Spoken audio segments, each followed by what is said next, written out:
Bon, il fait froid en Bretagne, très froid aujourd'hui.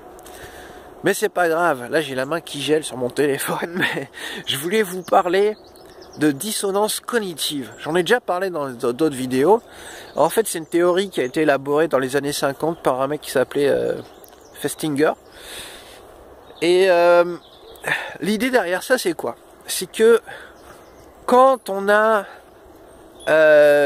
des croyances et des comportements, par exemple, qui sont en conflit, eh ben, on a un phénomène qui va faire que il va falloir qu'on le résolve, parce qu'on ne peut pas vivre avec des contradictions.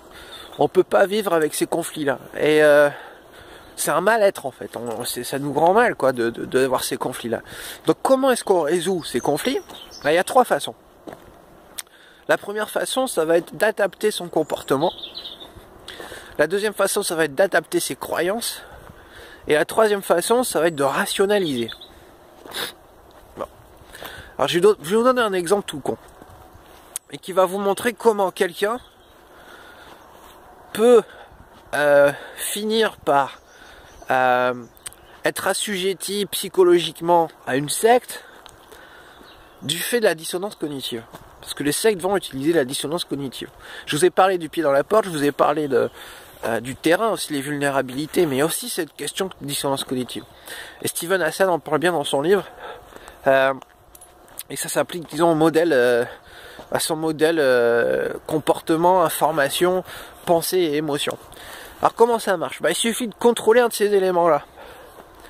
Par exemple, admettons un mec qui a les cheveux longs, puis la barbe,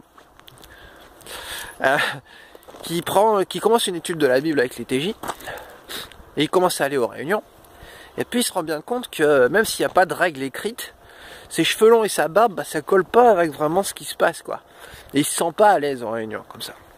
Donc il se fait couper les cheveux, à son grand dame, parce que ça lui fait mal au cœur, et il voit pas de mal à ça. Il se rase la barbe, et il commence à porter des costumes. Alors que le mec, c'était plutôt t-shirt, jean, voilà. Pourquoi il fait ça? C'est pas parce qu'il y a des grandes croyances qui pensent que c'est mal. C'est pour se conformer au groupe, quoi. Pour pas se sentir mal quand il va aux réunions. Bref. Alors qu'est-ce qui se passe à partir de ce moment-là? Et ben dans sa tête il va y avoir un conflit. Et il va se dire, qu'est-ce que je fais maintenant? Je me suis conformé physiquement parlant, c'est-à-dire j'ai adapté mon comportement, sauf que moi mes croyances, elles vont pas dans le même sens. Ça se passe inconsciemment, hein, attention. Hein. Alors comment ça marche? Et ben inconsciemment, son cerveau il va essayer de trouver une solution à ça. Parce qu'il agit d'une certaine façon, et que ses croyances elles collent pas vraiment à la façon dont il agit. Donc la première façon, ça va être d'adapter son comportement. C'est-à-dire qu'il va revenir à son comportement d'avant, admettons, qu'il va recommencer à reporter des jeans et des t-shirts à la salle, puis à se laisser repousser les cheveux par exemple. Le deuxième comportement possible, ça va être qu'il va rationaliser. Par exemple, il va se dire, si je me laisse pousser les cheveux de 15 cm, c'est pas exactement des cheveux longs, donc bon, voilà. Une autre façon de résoudre le conflit, ça va être d'adapter ses croyances. Et bien souvent, ce qui va se passer, ça va être ça. C'est qu'on va adapter nos croyances. C'est-à-dire qu'au bout d'un moment, à cause de cette dissonance cognitive, de ce conflit interne, il va accepter que, en fin de compte, avoir les cheveux longs pour un homme, c'est pas bien. Même s'il n'a pas de règles, même si c'est pas clair et net, il va l'accepter comme un fait. Comme ça va être une nouvelle croyance. Et c'est comme ça que le cerveau va accepter, disons... ce conflit-là, va résoudre le conflit. Viens ici. Et vous voyez ce qui s'est passé, c'est qu'on est passé du comportement, donc un truc superficiel, quoi, se couper les cheveux, s'habiller, voilà, aux croyances, donc c'est un truc vachement plus profond.